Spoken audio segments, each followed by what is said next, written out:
Hello, I hope you're having an amazing day today. Today I want to take a look at a Clark Ashton Smith short story called Checkmate. Folks, it's pretty short. I read it last night on the road.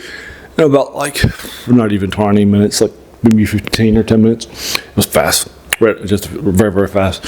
And so far, it is not in the three genres that Clark Ashton Smith typically wrote in fantasy in worlds of Avalon or Gothic, or his science fiction stuff too, or his horror, like in H.P. Lovecraft's things, in Cthulhu Mythos and that sort of thing. So this is definitely interesting because it's a little different than what he was known for and is remembered for to this day. Now, Clark Ashton Smith wrote during the pulp-era and that sort of a thing, and this is basically lovers, a spat between a husband and a wife. That's basically what happens is that a wife is cheating on her husband, a long-term husband, with a guy who's younger and such, and they have been cheating for a while, and he has written her some love letters she keeps with her lingerie drawer, far away from where her husband's going,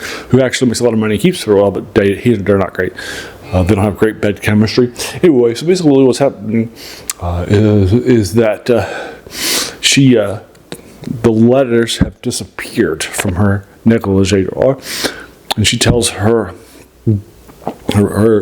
lover and the affair person that she has not. She believes her husband because a couple of days ago, when she went missing, and so forth, he started to change, and his attitude towards her started to change, and so forth. He would be the only one that would have access to her bedroom anyway, where she sleeps and such. That's the idea. There is that you get this points and so forth, and so you're going to try to find her letters, so that will remove all proof that she's cheating, in case the courts want to sue, in case he wants to sue for, that she's having an affair and that sort of thing. Remember, at this time, you couldn't get divorced just because you wanted to, right? It was back then. You had to get cause with your lawyers and that sort of a thing, and certainly proof that your person was cheating, right? As files for divorce, you can just right, and so she knows that her husband would be able to have those letters and so forth, and also proof nobody else would believe her, and so believe him. She hopes because he's not exactly the nicest guy, so she thinks. So she and her boyfriend are going to try to find her husband, the letters from her husband's stuff, and that's basically the setup of about 2 or 3 pages into about a 6 or 7 page short story. So I'll give you the rest. And so forth and such. You can see the ending isn't exactly, I would say, a classic Clark Ashton Smith, even in this matrimonial thing that's happening. You can tell coming from the title, and as soon as you figure out what happens in the story about halfway through, you'll be like, oh yeah, I know what's happening. That's because of the title, right? I wouldn't say there's a nice, great trick ending. Clark Ashton Smith at the time had written. I'm sorry, when he was a kid, he had read a dictionary, and he had a near eidetic memory. He would regularly use very, very strong adjectives for the clue, like in words like ignescent and such. Didn't really feel like his stuff normally. It's very, very fast. It reads very, very fast too. Again, it doesn't have what the darker Clark Ashton Smith endings that he's known for.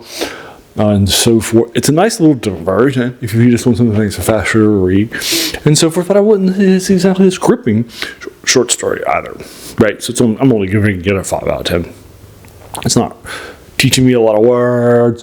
It's not giving me this great ending. It doesn't have this great surprise or something that's happening, right, or anything, right? It doesn't have this great world building that I think he's great for, and that sort of thing. Now, back in the pulp-era, Clark Ashton Smith wrote one of the big 3 for Weird Tales with Clark Ashton with Robert E. Howard, the guy who created and Conan and Sword and Sorcery, the subgenre of fantasy that was very, very popular, heavily influential.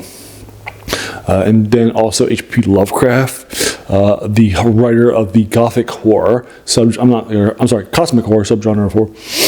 and creator of that too, and popularity of things like Call of Cthulhu and the Cthulhu Mythos, both of which survive today.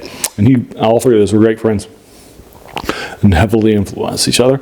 And, Clark Ashton Smith actually created parts of the Cthulhu Mythos, like that sort of a thing. So he was great stuff, love him lots. But again, he was, I would consider him the world builder. He didn't come back to stuff, but his world's like exotic. I would put up there better, I think, than Conan's era, Hyperborea and stuff like that from Brody Howard's. I think he's a very, very stronger, or the era of Cold the Conqueror. I think the world of Clark Ashton Smith are just really, really strong. And I put Evernoir or Zothic up against any of the worlds, like Lovecraft's Lovelands, Dreamlands, that he puts his fantasy things in, and that sort of other thing. They're inspired by Dunstan. I think that Clark Ashton Smith has the best worlds, and I would consider him the world crafter, and so forth. He's great details, great words, great work, and so forth. And he's a very different author. A lot of his stuff tends to read slower, like prose poetry, but not this one. For you folks, he's heavily influential on early Dungeons and Dragons. So works like the 7 Geashes, which Geshes, which you've reviewed for you folks, was one of my favorite short stories about.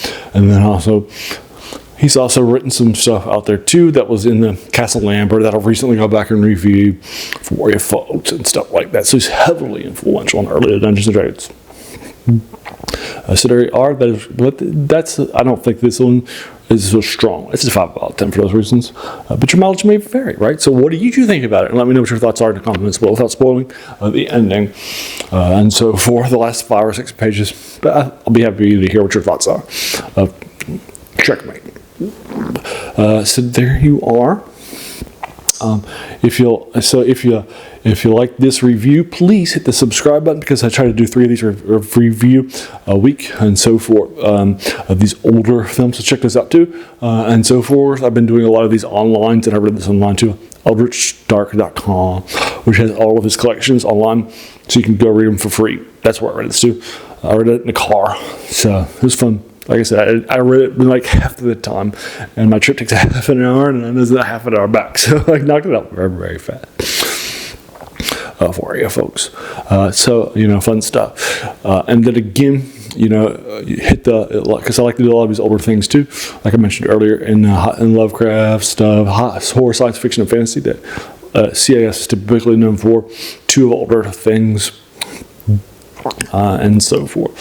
From the pulp-era, or sometimes earlier, or sometimes maybe in the last decade or 2, all older things for you folks. And that older things is the passion of this channel, because that's where the name comes from too.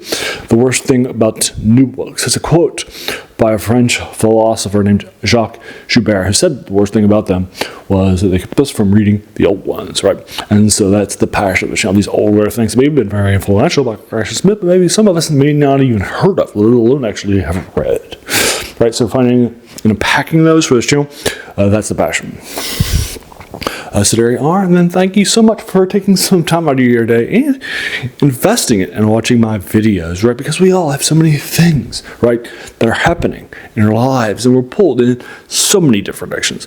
So the fact that you spend this time with me, that's incredibly humbling, and I appreciate it so very, very much. So thanks again, and have an amazing day.